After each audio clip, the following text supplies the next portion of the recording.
Irmão André, como você se tornou um crente da mensagem? Como você conheceu a mensagem do profeta da mensagem, o William Marion Branham? Então, irmão Rio, a pergunta é interessante porque eu não me tornei, né, membro da mensagem, né? Isso vem por influência dos meus pais, né? Quando eu nasci, os meus pais já frequentavam a mensagem, então eu não me tornei, né, um membro da mensagem. Eu já nasci nessa seita religiosa. Então, por influência dos meus pais, né, eu acabei seguindo esses passos, né? Era ensinado que William Branham era um profeta, era ensinado que a mensagem era o único meio de salvação. E eu cresci dentro desses ensinos, né, tanto da minha mãe quanto do meu pai, e também pela influência do pastor local, né, que no caso era aqui de Brasília.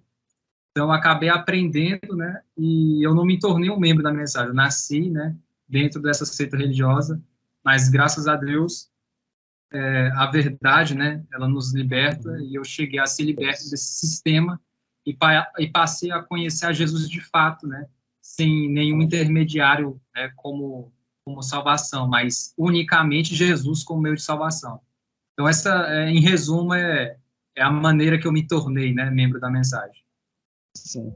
Ah, qual foi a sua influência quando você estava dentro da mensagem, dentro do tabernáculo? Você fazia alguma coisa dentro do tabernáculo, por exemplo? Era um líder de cântico? Você gostava de ministrar? Qual era a sua posição dentro da mensagem?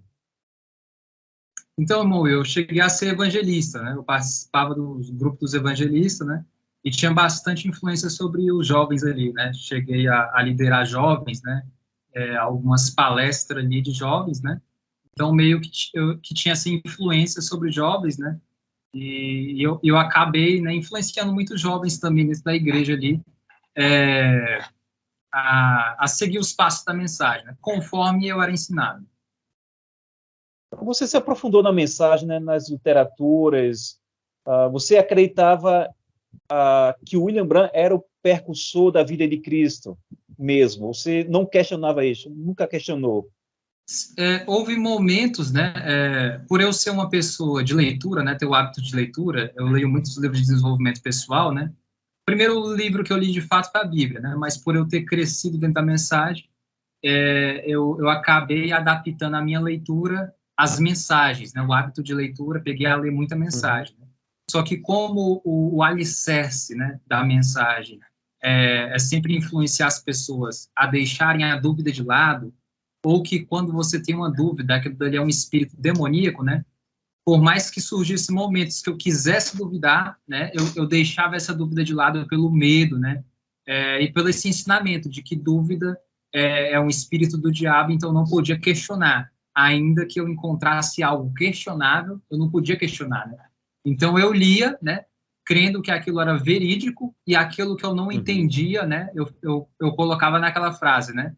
Eu não preciso entender, eu preciso apenas crer, né? Então, eu fui muito dedicado em relação à doutrina da mensagem, principalmente em relação às dúvidas, né? Eu não queria, por mais que eu tivesse momentos, né, que dasse a Uhum. questionar, eu deixava essa dúvida de lado e simplesmente cria sem entender, sem procurar entender. Ainda que existisse uma contradição bíblica ali, né, Uhum. eu deixava essa coisa de lado. Então, é bom saber disso, pois assim, você foi um evangelista por 5 anos, você se envolveu na obra, na mensagem, literalmente influenciou outras pessoas, né? Os jovens dentro da mensagem. Não é isso mesmo que eu estou entendendo? É isso mesmo? Isso mesmo, não só os da mensagem em si, né, mas como também por eu ter um pouco de influência, né, eu acabava reunindo com alguns jovens e a gente acabou evangelizando, entre aspas, né, Uhum. evangelizando com a Sim, doutrina da mensagem até algumas quadras ali ao redor da igreja, né, e também sim. chegamos a evangelizar dentro de ônibus, né, evangelizávamos pessoas, né, que também não era da mensagem. A gente unia um grupo ali e fazíamos a evangelização, né, entre aspas, é, baseado na doutrina da mensagem. Então, não era só um evangelismo interno, não era só uma influência interna. Eu acabava que influenciando os jovens de dentro, os mais próximos ali, os meus irmãos, meus amigos, a evangelizar também fora, né? Então, foi um trabalho assim de dedicação, muita dedicação. Não foi algo assim supérfluo, né? Eu sou só um membro da mensagem. Foi algo que eu dava todo o meu sangue, suor, né? Porque eu acreditava que aquilo era verdade, né? Não à toa, quando eu saí, né? Eu acabei influenciando também as pessoas a tomarem decisões, né? A enxergarem que aquilo era algo fácil, algo falso, né? Ou seja, muita gente me questionou, André, quando você saiu, você saiu difamando as pessoas, saiu difamando a mensagem. Não, eu fiz conforme eu já fazia, só que na época eu acreditava que a mensagem era verdadeira.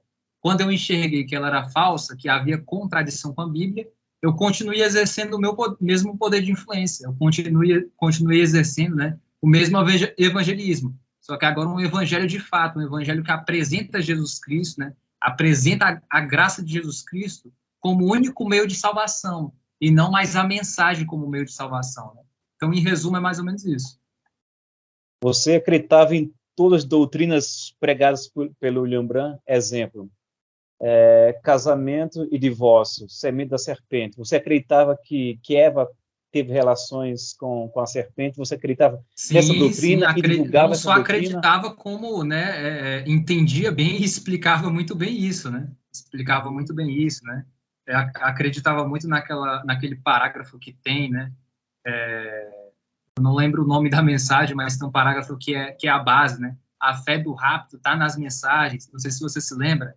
É um parágrafo que é muito repetido pelos pastores, né? A fé do rapto está nas mensagens, né? Por isso que, não, tem que ler as mensagens, tem que ouvir a mensagem. Entre a Bíblia e a mensagem, fique com a mensagem, porque a fé do rapto está nas mensagens, né? Então, eu acreditava principalmente nas doutrinas básicas, né? Como doutrina básica, como 70 semanas de Daniel, né? Como 7 eras, 7 selos, né? A doutrina da nuvem, né? O William Branham como um profeta da 7ª era, né?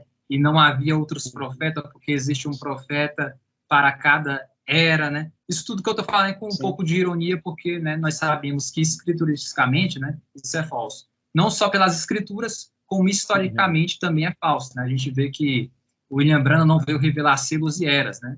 Se fosse assim, claro, esse Lark, né, seria o grande profeta da era.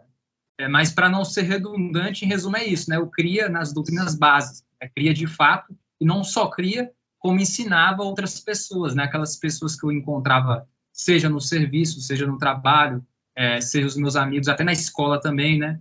Então, eu não só acreditava, como passava aquilo que eu acreditava para os outros. Influenciava as pessoas a acreditar na sua mesma concepção, no que você acreditava, né, dentro da mensagem. Ensinava conforme eu acreditava, né, conforme eu achava que era certo. Né? Isso.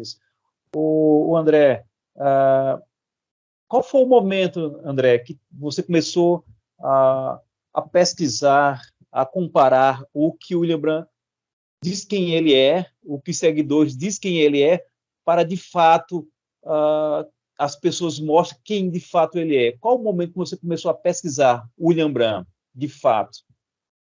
Então, essa pergunta é interessante, porque não faz muito tempo, né, que eu saí da mensagem. Que eu saí do tabernáculo tem mais de um ano, né, 1 ano e meio. Né? Eu saí ali no início de 2021, eu saí do tabernáculo da fé. Mas quando eu saí do tabernáculo da fé, eu ainda continuava crendo, né, que a mensagem do William Branham era um profeta, correto? Então, se for colocar aí um tempo que eu saí da mensagem, são mais ou menos 5 meses. Foi ali no final de dezembro de 2021, né? Eu comecei a me interrogar, né, por que aquelas coisas estavam acontecendo com o tabernáculo da fé. Né? Fiquei sabendo, né, por pessoas que já havia tido casos, né, desde da década de 90, né? Só que isso passou por alto, né? E novamente chegou a acontecer. Procurei entender por que, né, estava tendo tantos casos, né, de abusos de pastores, né, principalmente do pastor referência, né, do pastor fundador dessa seita, né? Então, aquilo me colocou ali em xeque, né? Eu comecei a procurar entender por que aquilo estava acontecendo. Foi quando eu me deparei, né, com o livro, né, do Arthur Antunes, né? E eu li aquele livro e comparei com as escrituras, né? E muitas pessoas falam assim, ó, André, você leu o livro e foi influenciado pelo livro. Mas o que eu mais vejo, irmão Will, é que as pessoas não creem na mensagem de fato. Eu coloquei na minha mente assim para me ler aquele livro, porque surgiu aquela sementezinha da dúvida, né? André, cuidado, se você ler, você vai ser pego por isso. Mas por eu, de fato, crer na mensagem, eu falei assim na minha mente. Eu creio que a mensagem é verdadeira. E quem realmente crê em algo como verdadeiro não tem medo de ver o oposto. Então, eu vou ler aquele livro, né? Se de fato a mensagem tem como base a Bíblia, ao invés de eu encontrar contradição, eu vou encontrar mais base para solidificar a minha fé na mensagem, né? Então, eu encarei a leitura daquele e-book, daquele livro, né? Como, né, algo para mim entender o que estava por trás daquele e-book e solidificar a minha fé mais ainda na mensagem. Porém, quando eu me deparei com o e-book, né, com aquelas informações que estavam dentro do e-book, que não são apenas informações, mas verdades sobre os fatos, né? Porque ali traz escritura, traz as contradições que existem dentro da própria mensagem, né? Traz documentação dos fatos, né? Então, eu fiquei em uma posição de que ou eu cria na mensagem ou eu cria na Bíblia. Não tem coerência entre a Bíblia e a mensagem. Há contradição.